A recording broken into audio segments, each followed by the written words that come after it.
Hello everyone.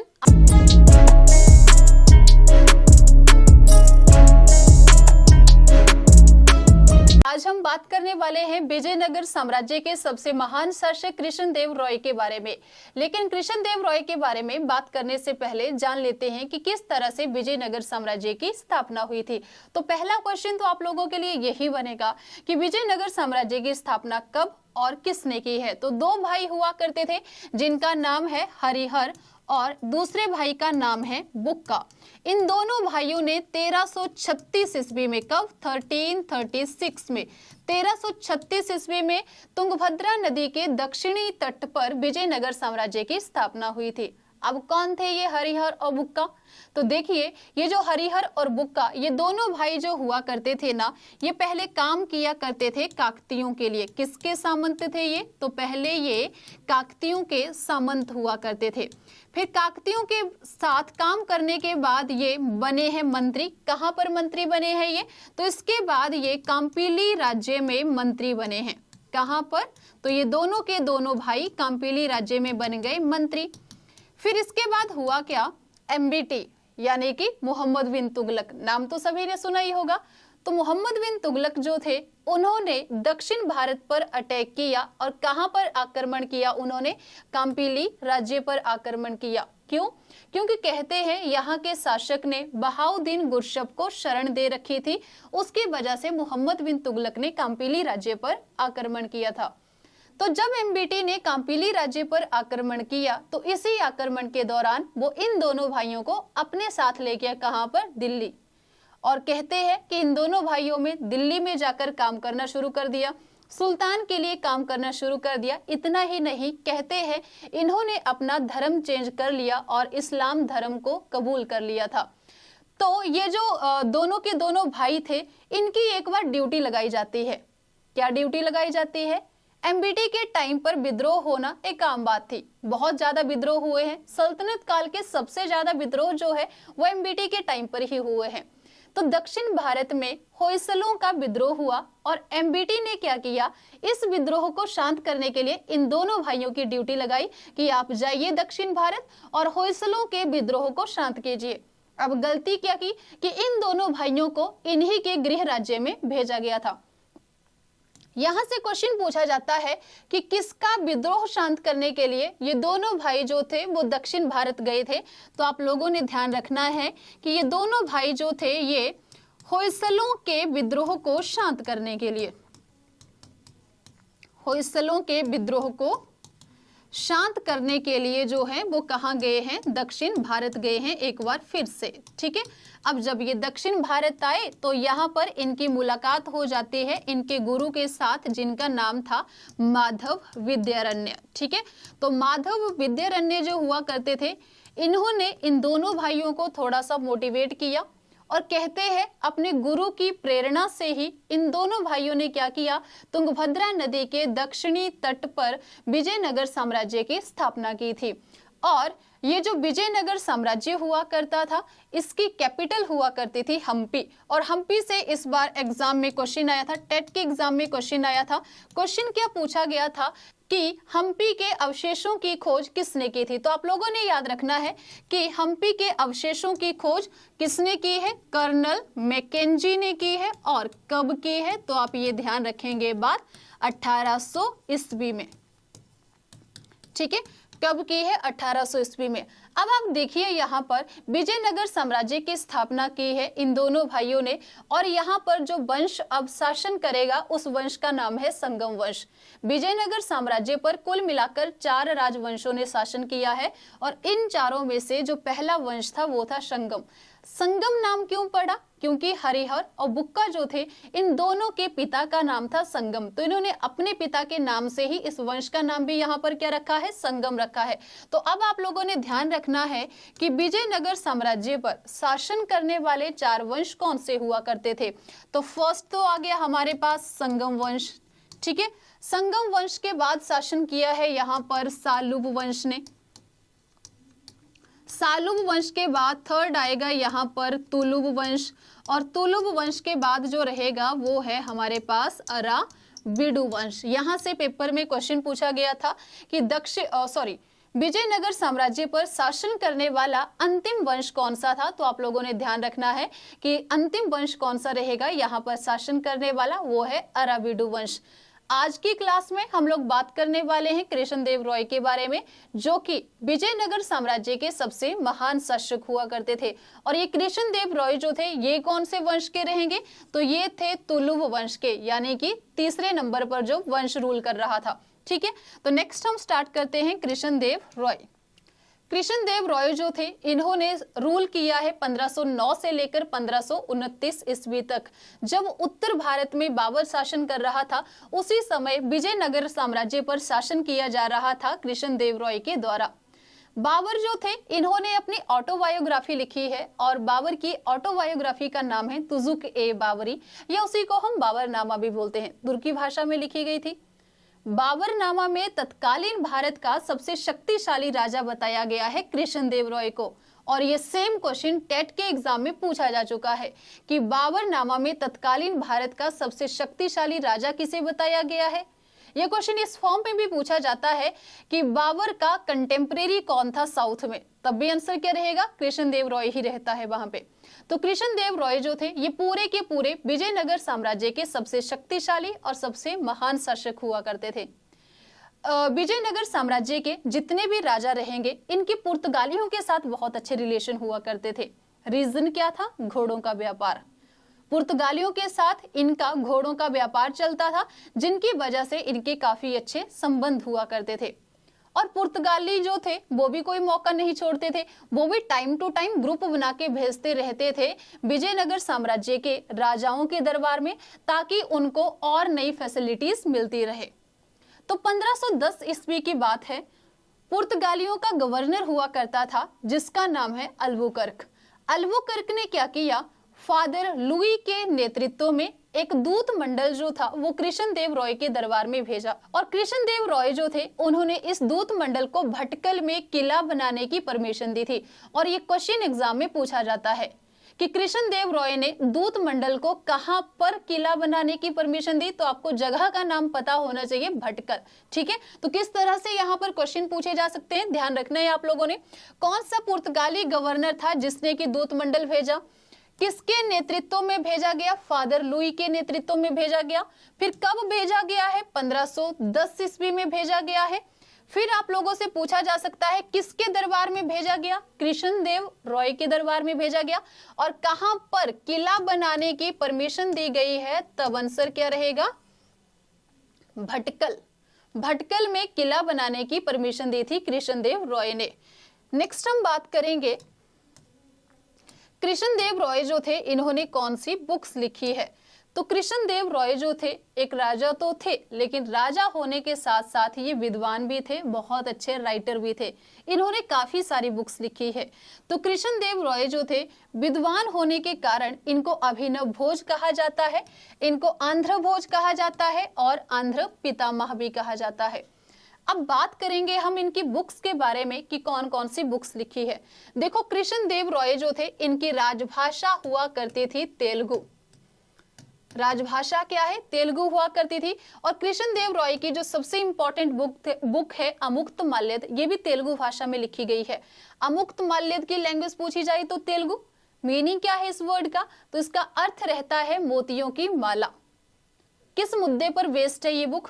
तो इस book में कृष्णदेव रॉय ने अपने राजनीतिक विचारों को और प्रशासनिक नीतियों के बारे में लिखा है। और साथ ही साथ इसी बुक में विष्णु के एक अवतार हुआ करते थे रंगनायक, और महिला अलवार संत हुआ करती थी अंडाल। इन दोनों के विवाह के बारे में भी कृष्णदेव रॉय ने अपनी इस बुक में लिखा है।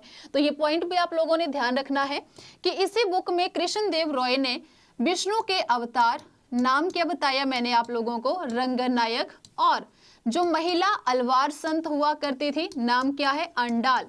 अंडाल के विवाह का वर्णन भी किया गया है।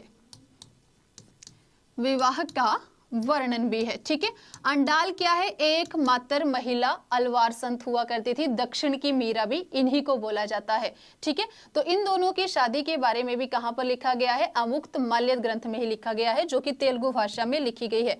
और कौन कौन सी बुक्स है? जामवंती कल्याणम हो गई, उषा परिणय हो गई और मदालसा चरित्र। ये तीनों बुक्स भी कृष्ण देव रॉय ने ही लिखी है। लेकिन यहाँ पर क्वेश्चन पूछा जाता है मेनली लैंग्वेज से रिलेटेड कि कौन सी लैंग्वेज में ये सारी बुक्स लिखी गई है। तो ध्यान रखना है आप लोगों ने, इन सारी बुक्स की लैंग्वेज रहेगी संस्कृत। ये तीनों की तीनों बुक्स जो है वो संस्कृत भाषा में लिखी गई है। अब कृष्ण देव रॉय जो थे ये विद्वान ही नहीं थे बल्कि विद्वानों के संरक्षक भी थे। काफी सारे विद्वान जो थे वो इनके राज दरबार में रहते थे और उनमें से हमें याद रखने हैं अष्टदिग्गज के नाम। अब अष्टदिग्गज कौन है, पहला क्वेश्चन तो यही बन रहा है। अष्टदिग्गज जो थे ये कृष्ण देव रॉय के दरबार में तेलुगु भाषा के 8 विद्वान हुआ करते थे। अब देखो अष्टदिग्गज जैसी ही एक और टर्म हम लोग पढ़ते हैं और वो टर्म कौन सी रहती है, अष्टप्रधान। कौन सा वर्ड रहेगा, अष्टप्रधान। अष्टदिग्गज तो आ गए तेलुगु भाषा के 8 विद्वान। अब ये अष्टप्रधान क्या है, तो अष्टप्रधान जो थे ये शिवाजी के दरबार में 8 मंत्री हुआ करते थे। तो दोनों चीजें याद रखनी है, कौन से वाले 8 मंत्री है और कौन से वाले जो है तेलुगु भाषा के 8 विद्वान या 8 कवि है। तो ये जो यहाँ पर 8 कवि रहेंगे तेलुगु भाषा के, इनमें से सबसे फेमस रहते हैं अल्लासानी पेड्डाना। और ये जो अल्लासानी पेड्डाना है इनको हम बोलते हैं आंध्र कविता या तेलुगु कविता का पितामह भी। और इन्होंने एक बुक लिखी है जो काफी इंपॉर्टेंट रहती है, तो आपको पता होना चाहिए अल्लासानी पेड्डाना की बुक का नाम। तो इनकी बुक कौन सी रहेगी, मनुकारिता। इनकी बुक का नाम क्या है, मनुकारिता है। इसके अलावा और कौन थे अष्टदिग्गजों में, नंदी तिम्मन हुआ करते थे, भट्टमूर्ति हुआ करते थे, धूर्जटी हुआ करते थे, मल्लन हुआ करते थे, रामचंद्र थे, जिरगली मूरन थे और तेनालीराम का नाम तो सभी ने सुना है। तेनालीराम के किस्से आप सभी ने सुने भी होंगे।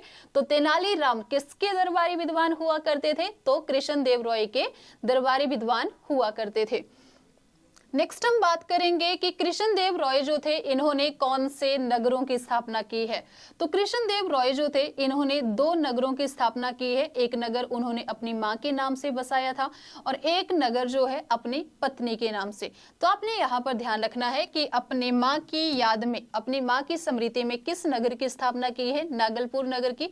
जबकि जो हासपेट नगर हुआ करता था ये उन्होंने अपनी पत्नी की स्मृति में बसाया था। तो दोनों नगरों के नाम पता होने चाहिए, हासपेट और नागलपुर। किसने स्थापना की है, कृष्ण देव रॉय ने की है। इसके अलावा अगर हम बात करें कृष्ण देव रॉय के राजगुरु का, तो इनके राजगुरु का नाम रहेगा व्यासराज। इनके राजगुरु का नाम क्या है, तो इनके राजगुरु रहेंगे व्यासराज। कृष्ण देव रॉय जो थे कृष्ण देव रॉय जो थे इन्होंने 2 मंदिरों की स्थापना की है। और 2 मंदिर कौन से बनवाए हैं इन्होंने, तो 2 हमारे पास रहेंगे। एक है हजारा राम मंदिर और दूसरा मंदिर रहेगा विठल स्वामी मंदिर। हजारा राम मंदिर और विठल स्वामी मंदिर, इन दोनों मंदिरों का निर्माण करवाया है कृष्ण देव रॉय ने। हजारा राम मंदिर डेडिकेटेड है भगवान राम को, विठल स्वामी मंदिर डेडिकेटेड है भगवान श्री कृष्ण को। तो भगवान श्री कृष्ण और भगवान राम ये दोनों के दोनों भगवान विष्णु के अवतार बताए जाते हैं। यानी कि अगर आप लोगों से पेपर में पूछा जा रहा है कि कृष्ण देव रॉय किस धर्म में आस्था रखते हैं, जैसे कि शाक्त धर्म में, शैव धर्म में, वैष्णव धर्म में, तो हमारे पास करेक्ट आंसर क्या होना चाहिए कि कृष्ण देव रॉय जो है ये वैष्णव धर्म में आस्था रखते हैं। कौन से धर्म में विश्वास रखते हैं, तो वैष्णव धर्म में विश्वास रखते हैं। इसके अलावा हम बात करेंगे एक टैक्स के बारे में। विजयनगर साम्राज्य के जो राजा हुआ करते थे ना, वो विवाह कर लिया करते थे, लेकिन कृष्ण देव रॉय वो राजा रहेंगे जिन्होंने इस टैक्स को खत्म किया है। तो आप लोगों से अगर आप पूछा जाता है कि किसने विवाह कर को खत्म किया है, तो विवाह कर को समाप्त करने वाले कौन हुआ करते थे, कृष्ण देव रॉय हुआ करते थे। इसके अलावा विजयनगर साम्राज्य में सबसे फेमस फेस्टिवल कौन हुआ करता था, सबसे प्रसिद्ध उत्सव कौन हुआ करता था यहाँ का, तो वो रहेगा महानवमी। महानवमी जो है ये यहाँ का सबसे प्रसिद्ध उत्सव हुआ करता था। ठीक है, ये चीजें जो है वो आप लोगों ने यहाँ पर याद रखनी है। कौन से मंदिर बनवाए हैं, कौन से नगरों की स्थापना की है, इनके राजगुरु का नाम क्या हुआ करता था। बहुत ही कॉमन से क्वेश्चन है, लेकिन एग्जाम के लिए काफी इंपॉर्टेंट भी ये रहेंगे। नेक्स्ट हम बात करेंगे कि कृष्णदेव रॉय के टाइम पर कौन से विदेशी यात्री आए थे। देखिए, पुर्तगालियों के साथ इनके अच्छे रिलेशन हुआ करते थे, तो पुर्तगालियों का तो विजयनगर साम्राज्य में आना जाना चला ही रहता था। कृष्णदेव रॉय जब शासन कर रहे थे तो इनके टाइम पर 2 पुर्तगाली यात्रियों ने विजयनगर साम्राज्य की यात्रा की है, और ये 2 यात्री कौन रहेंगे? एक का नाम है डोमिगो पायस और दूसरे का नाम है डुआर्ट बारबोसा। इन दोनों ने कृष्णदेव रॉय के समय में ही विजयनगर साम्राज्य की यात्रा की थी। अब अगर हम बात करें बारबोसा की, तो बारबोसा ने तो यहाँ तक लिखा है कि कृष्णदेव रॉय के टाइम पर, या इस तरह से पूछा जा सकता है कि विजयनगर साम्राज्य में किसने ये कहा कि 200 स्टेट हुआ करते थे, तो बारबोसा ने ये लिखा है कि विजयनगर साम्राज्य में 200 प्रांत हुआ करते थे। ठीक है, ये चीज आपने ध्यान रखनी है। विदेशी यात्रियों की बात कर रहे हैं तो विजयनगर साम्राज्य में काफी सारे विदेशी यात्री आए हैं। एक बार हम सीक्वेंस में कर लेते हैं कि कौन सा विदेशी यात्री किसके टाइम पर आया है। तो सबसे पहले हम करेंगे नाम यहाँ पर निकोलो डी कॉन्टी का। इतालवी यात्री थे निकोलो डी कॉन्टी।